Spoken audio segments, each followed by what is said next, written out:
Alors voilà, ben, dans l'actualité, on va essayer de faire ça peut-être pas trop. C'est qu'on est quand même le 23 décembre aujourd'hui. On va essayer de faire ça plus. Excusez-moi. On va y arriver. Bon, mais comme on est le 23 décembre, j'ai naturellement des choses à vous dire là, concernant CMA-TV.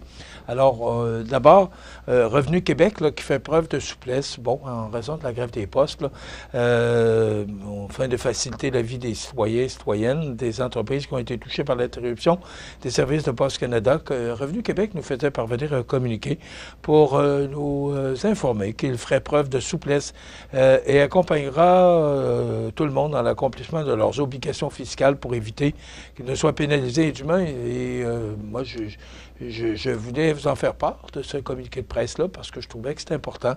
On le dit, là, ça va être du cas par cas, mais quand même, je trouve ça important qu'on nous fasse parvenir un communiqué et qu'on nous dise, bien, écoutez, on va, rassurez-vous, là, on comprend la situation.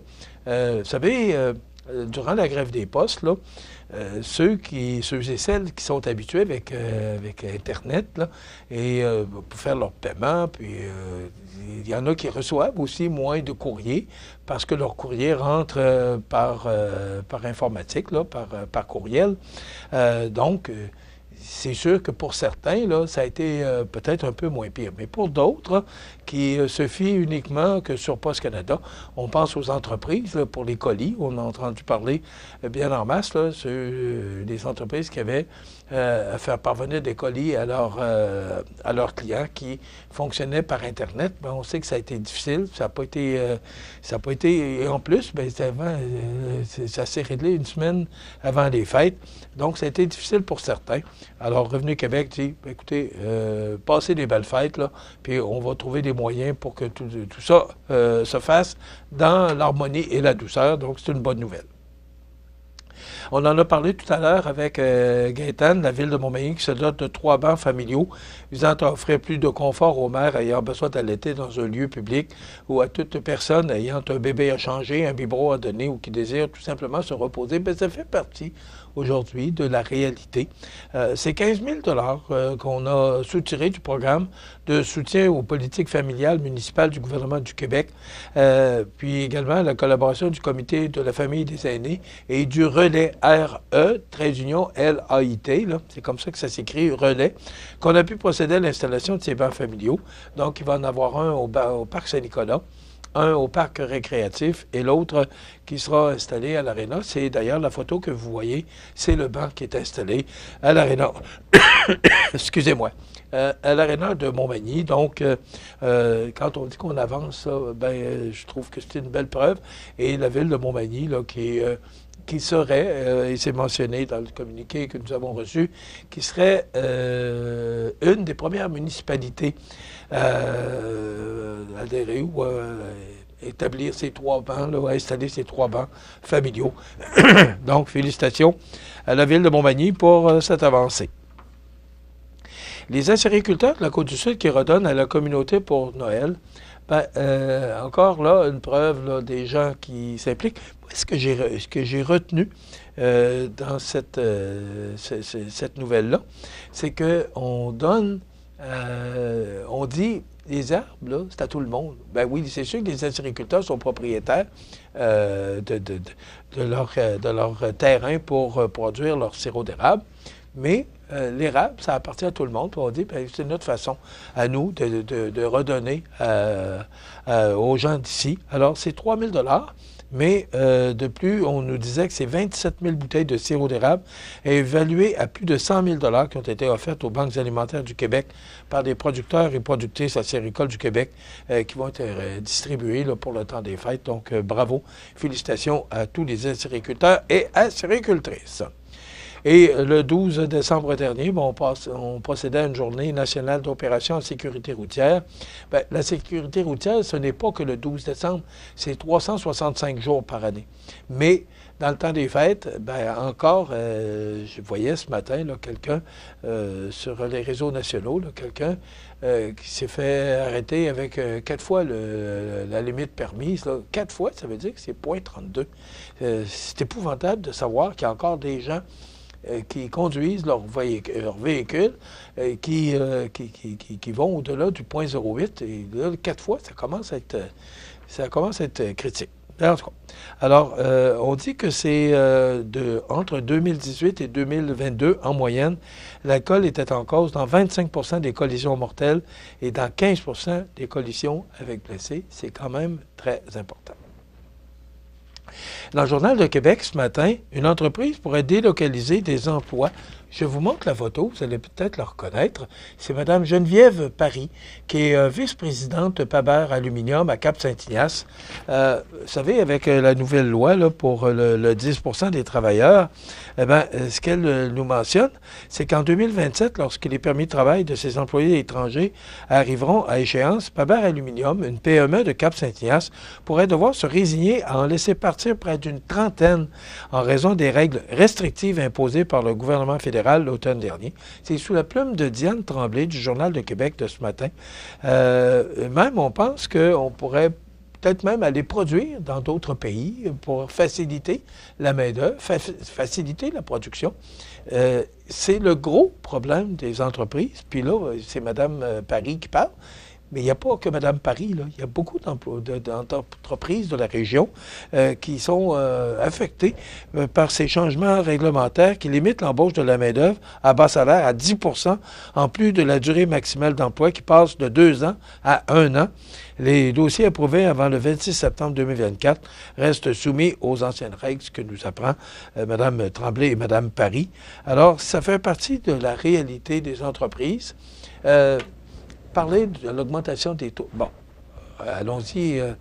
La pandémie. Après ça, ça a été l'inflation. Après ça, ça a été l'augmentation du taux d'intérêt de la Banque du Canada qui a fait augmenter les taux d'intérêt considérablement. Et là, c'est ce changement réglementaire du gouvernement. Il y a toujours de quoi. Nos entreprises, là, ce sont eux qui nous font vivre. Il faut faire le nécessaire pour les aider. Pas trouver toujours des façons de faire pour leur mettre des bâtons dans les roues. Et ça, c'est une entreprise de la région, puis c'est une belle entreprise qui a gagné de nombreux prix depuis des années, qui emploie 150 personnes. Je pensais que c'était un petit peu plus que ça, mais on nous apprend que c'est 150 employés chez Paber Aluminium et que ces gens-là, qui viennent de d'autres pays, ont contribué à aider l'entreprise à performer. Puis là, ben, on dit non, ben là, à partir, tu n'auras plus le droit d'avoir plus que 10 en tout cas. Je ne connais pas très, très bien la loi, mais pour que ça se voit dans le Journal de Québec ce matin, il faut croire que c'est très important pour les entreprises de la région, et on le sait. Il me reste à peu près 3 minutes et demie, et je vais prendre ces 3 minutes-là pour...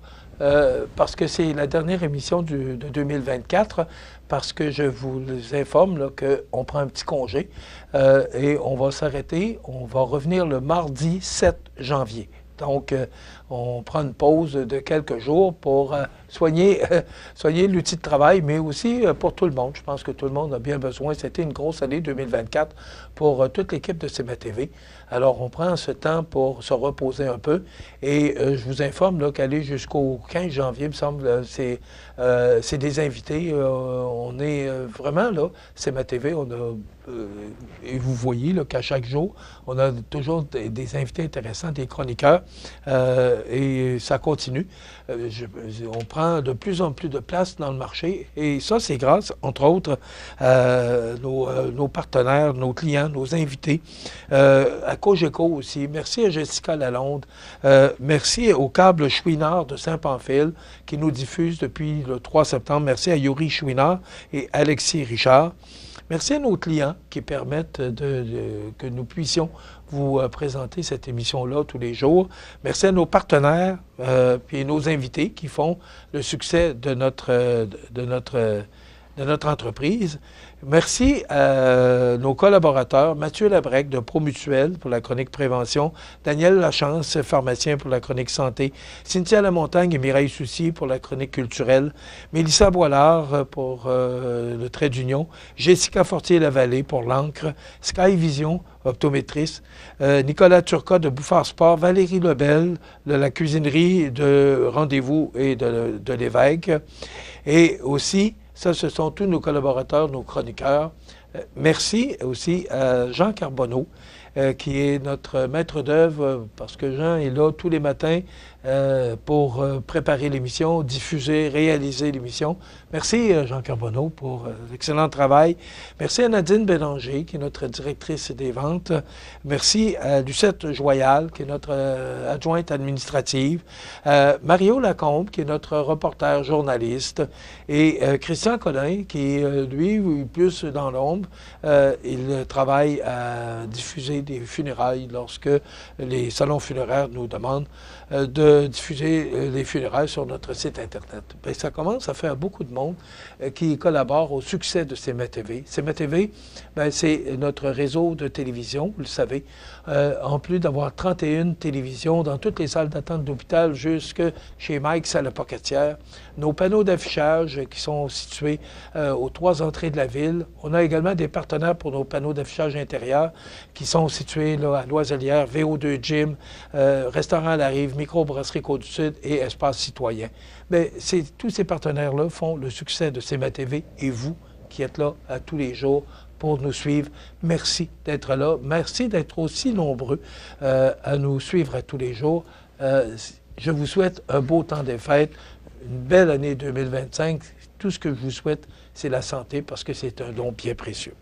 On revient le 7 janvier avec une auteure, Louise Allé. Elle est auteure, elle est originaire de Berthier-sur-Mer. Et on recevra Roger Landry et David Guimont.